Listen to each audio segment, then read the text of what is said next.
আসসালামু আলাইকুম। ওয়ালাইকুম আসসালাম। ভাই, এই যে আপনি নতুন ব্যবসায়ী, আজকে প্রথম, তো যাই হোক, আজকে কি কোনটা কোন রেটে কিনছেন বলেন একটু শুনি। দেখুন চিল্ল 220 টাকা কি পটল। পটল 220 টাকা পাল্লা, কারকল কার্পুল কিনছি 250 টাকা 250 টাকা পাল্লা, পাল্লা।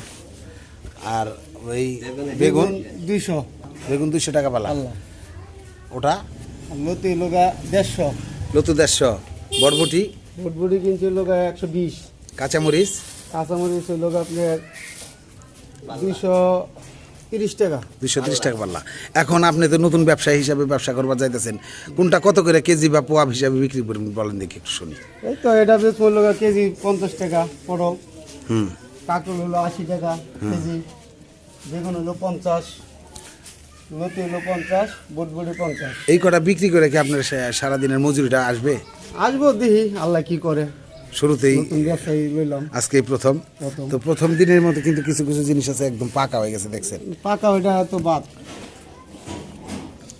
তো দর্শক বন্ধু দেখতেছেন এখানে যে ব্যানের মধ্যে খুব সুন্দর করে ভাইজান আহাদ ভাই খুব সুন্দর করে নতুন ব্যবসা আরম্ভ করেছেন। সবাই এর জন্য দোয়া রাখবেন, কারণ অল্প দামে অল্প লাভেই ব্যবসাটা শুরু করবে, তো তার জন্য দোয়া করবেন সবাই। আসসালামু আলাইকুম।